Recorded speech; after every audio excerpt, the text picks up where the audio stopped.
Here's the book, Genderqueer. We're just going to pick on it because it is so indefensible. It's got Stonewall Book Awards from the Washington, D.C. Library Association, and it has a Stonewall Book Award as a young adult literature, which is presented twice a year, and these people got $1,000, the writer for this book. So it's an awarded book. It's not a children's book. Now we'll get into the pictures from the book. Here's on the left, you can see this is drawn by the author, Maya. And it starts off with her hippie life. She was a hippie child in Mendocino, peed on the grass, didn't bathe, couldn't read by third grade, yet her parents were PhDs and scholars. So negligent parents, I feel sorry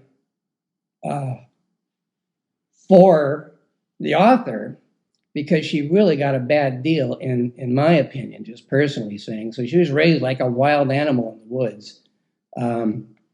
Here's some other shots. Here's her mom, a botanist, a vegetarian, and soon in school she was joining clubs that were concerned with gay issues, which was fine. I don't care, but she was going in that direction to begin with. But again, she couldn't read by third grade, and she was, didn't bathe, and she smelled. It says in the book she smelled, and no one liked her. So this person had a really rough upbringing. And now we're starting to veer into some problems with the book being in access to 12-year-olds in our schools in Santa Barbara County. Here's a page from the book, and this is the character here in the middle. And she is saying, I'm so lonely, I got to find someone to make out with. Okay, fine. So she says, I'm going to Tinder. Now, if we don't know, or people don't know, Tinder is an adult sex hookup site for adults. It's not for children. And the problem is this book is talking about a character who says, I'm going to go to Tinder. And the problem there is this book is in libraries that are accessed by children as young as 12. And it's not a children's book. It's an adult book. So that's one of the first problems. More Tinder mentioned here in the book. It's a sex hookup site for adults. And again, it's in Santa Barbara libraries. What else can we say about that? It seems inappropriate, yet it is defended because it has library awards, it has Stonewall awards, it has Gay Book of the Year awards. And again, we're not anti-gay, we're just saying it seems inappropriate, and we're picking on this book. I could have picked on one of the other 80 books that are filled with heterosexual sex, animal sex. I mean, it gets out there. And this one I'm picking on one book. So at this point, here's California law. And like I say, all these screens are up on the website, so you can look at them later. But just the boilerplate of California and federal law says, you cannot depict minors in sex acts in any book, cartoon, sent over the mail. And certainly, if you're over 18, it's a felony because you're pushing child pornography. If you give it to a minor, that's even worse. But all those acts are felonies. So we wonder, how did this book get into our Santa Barbara school system? You say, well, that seems impossible. But what's happening is that these books get awards for being valuable literature and educational. And so then if there is a school board that is thinking that we need to get more and more sex books to our children, they can pick this book and put it out. And while I'm here, I just want to say there's a couple of parents who've contacted me recently since I started this event, saying that their children have had this book as assigned text in 10th grade. And so I thought that was pretty important. And that's why I'm calling it a textbook, because it is assigned reading for some students in some schools in Santa Barbara County. So there's that.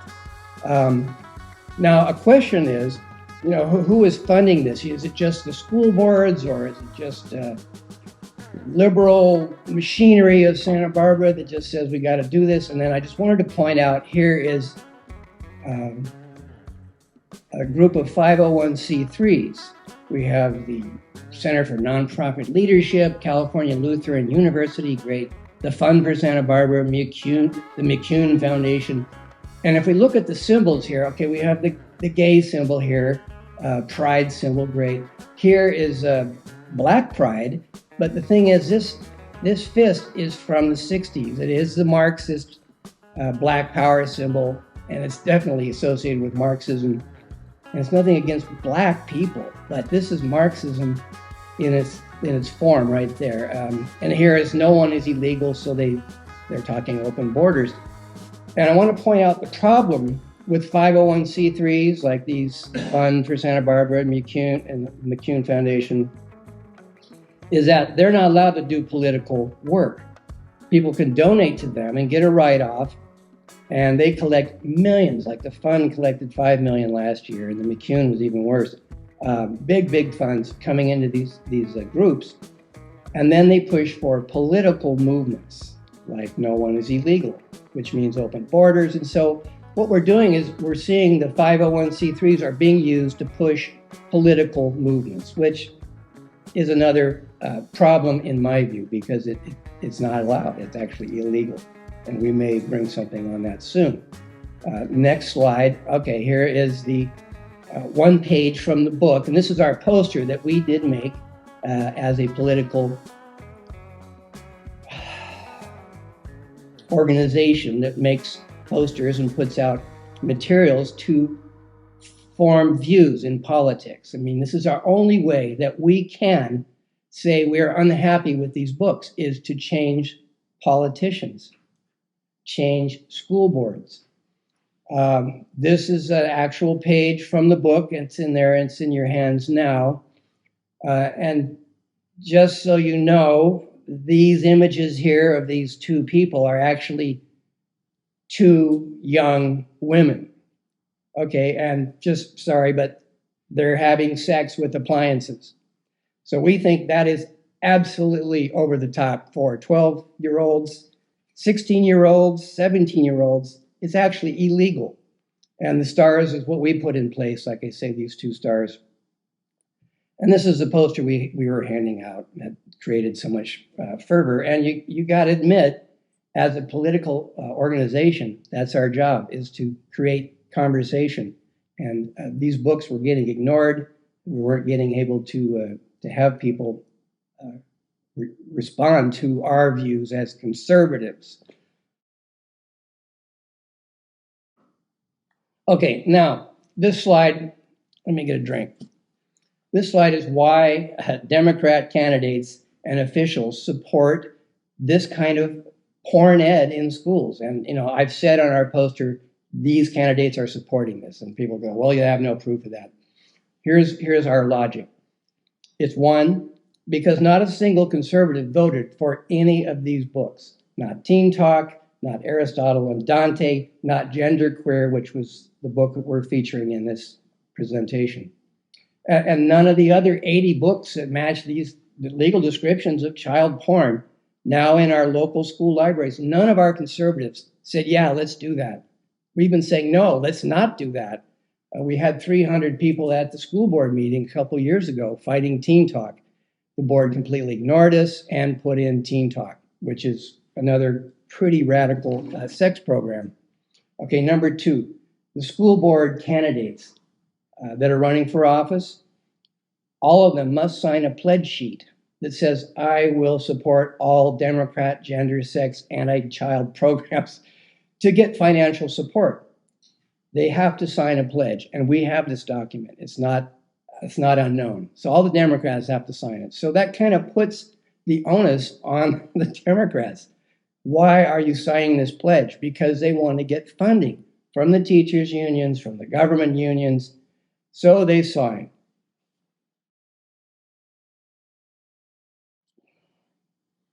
Okay, and a few other reasons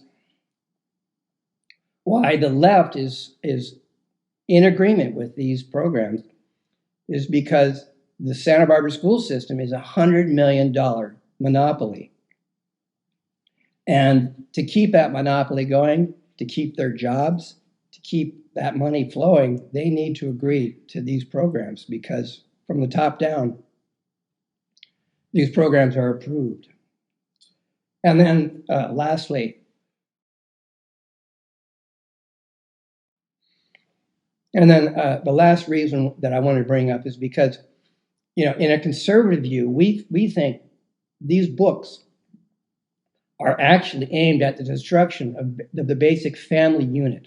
That's the goal of these books, to hypersexualize children, destroy their innocence. And the reason they want to do this is to further government control over children. If we can separate children from their parents, keep these programs private and hidden, and hide the material, and hide the books, the government employment and control over parents, and to silence any dissent is the point of these books. And notice in the Independent article, that article served to silence any dissent. These are conservatives dissenting. We don't like these books. We think they're insane to give to children. These are adult books that should not be in schools, any schools, because nobody, up to 17, it's illegal. So the Independent article, it serves to cancel and smear any opposition to these books. Let me go on to our next slide. This is the back of our poster, which you guys have in front of you. I put the posters behind the sheet there. And this is the backside of that poster, and it shows a chart from Just Communities, which was working at City College. And this is part of their training. And they got paid $1.6 million at City College to do this.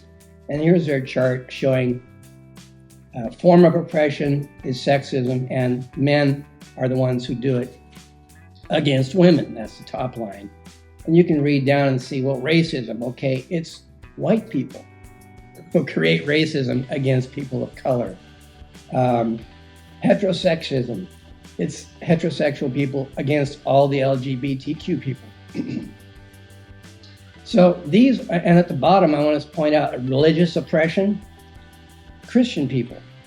And who do they target? All others. So this is what we call CRT. And this is a document from their training manual, from Just Communities. And this was going out to classes and students at City College. Now, Fair Education brought suit against Just Communities to get this out of our school. Now, eventually it did work out that the college stopped hiring Just Communities, and Jared Schwartz, who's the creator of Just Communities, has started a new group to continue himself getting funded to do CRT. So this is an example of CRT. And it just seems that it's certainly not fair to say all Christian people are the religious oppressors. So we were another example. Okay, so here's a little chart that we did. We did a survey over the summer, and we're trying to say, this is conservative values chart. And it just shows that Republicans, have more what we call conservative values. Latinos, pretty high. Values voters, pretty high. Christian voters actually are not that high on our survey. They're actually sort of a little below neutral. Democrat voters are, less inclined to have conservative values. And it's not a good thing or a bad thing, but it is a real thing. So we did find that Youngkin voters are the ones that actually will switch on family issues. When parents see these books in schools, Democrats will flip 15 to 20% to become Youngkin voters and vote conservative. So that's part of our plan, and I don't mind putting it out there because it's yes. Oh, you mean like voters who voted for Youngkin, or you describing like Glenn Youngkin in the Virginia election where he suddenly was losing against Terry McAuliffe, and then overnight there was a meeting, and Terry said, I think that the parents should stay out of schools. Overnight, Terry McAuliffe lost 20%, and Glenn Youngkin won. And so we're pointing out this is kind of our backstory, because this is what we're talking about, is bringing parents over, because we can't change this without changing politics. The politicians have to be changed, and even in school boards, that's politicians. That's the beginning of political power.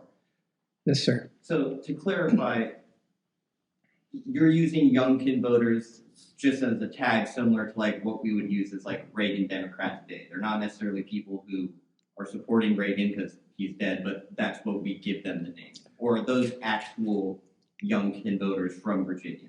Well, we're calling them Youngkin voters because they flip on school issues. And that's what we're calling Youngkin voters. And we're looking, is there Youngkin voters in California? Well, how would we find them? Because right now the Democrats candidates are not saying a word about schools because they know that, it's a hot issue.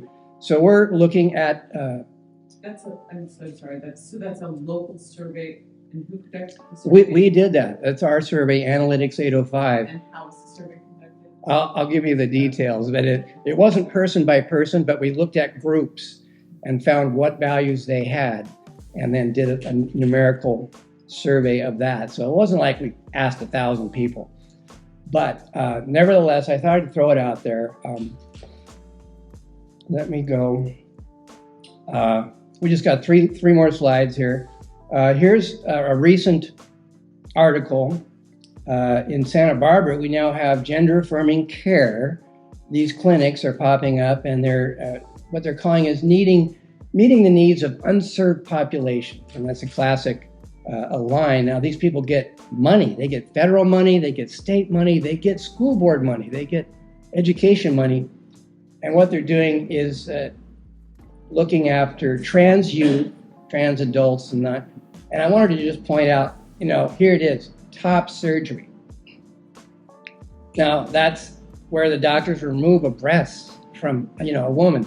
Now, the book, Genderqueer, the female in that book hated her breasts. So she was wearing bands across them all the time, and, she hated life. She thought she was a man. She didn't know, but she hated men. I read the book. It's tragic. But she needed mental health help, not surgery and not drugs. And yet what we have here is this taking off in Santa Barbara. They've got the medical sticker there. There's big money for doctors and clinics to do these operations and to shoot up even teens with testosterone so that the young girls can be more manly, start growing hair and stop their development. But it seems like a terrible result because these teens actually need mental help. They need mental care, not surgeries. And so that's what we're saying here is, the results are teens with missing parts. That does not seem a good idea. And yet it is coming now. It is in Santa Barbara.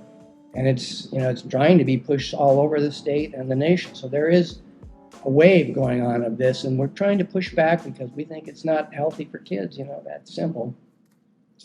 Here's a little survey that just came out, Rasmussen survey, and voters overwhelmingly oppose sexually explicit books in public school libraries. This is just 3 days ago. Rasmussen, 89% of likely U.S. voters think that it's important schools inform parents about what's being taught in their classrooms. And 69% believe books containing explicit sexual depiction of sex acts, including homosexual sex, that's what it says, should not be present in high school libraries. So there is a wave. That looks like 70% of all voters are against having these books in there, and yet we can't get rid of them. And part of that is, well, Santa Barbara County, for instance, is 65% liberal and maybe 30 to 32% conservative. So as conservatives, we always lose. But it seems unfair. We're the minority party. What about minority rights? Do we have no say at all in the school system? And apparently the answer is, yeah, we have no rights to decide what goes in the school system. The 60% of Santa Barbara liberals decide, and apparently they're deciding these books are okay. But my question is, do they really know? Do the liberals really know these books? Do the conservatives even know that these books are in the school? And I'm picking on these books because they're dramatic when you see them. I could pick on teen talk. There's phrases in teen talk that are explosive. I mean, one area talks about telling 12-year-old girls, teen talk approved by the state and approved by Santa Barbara, telling 12-year-old girls that anal sex is good birth control. That's kind of where we're at. We're looking at, to sum this up, the Unified School District here in Santa Barbara spends $100 million a year on education every year. And yet we have 70% academic failure rates for Santa Barbara Unified School District. So why do they have time for genderqueer books, for instance, when we have 70% academic failures? And a few other questions is, how is luring mentally ill children into mutilation, hormone drugs, adult porn, and grooming sites, life confusion, suicide, when so many of these students can't read or do math at grade level? So to put it in a nutshell, that's what we have. And here's a little page from our book, just showing that it's not a children's book.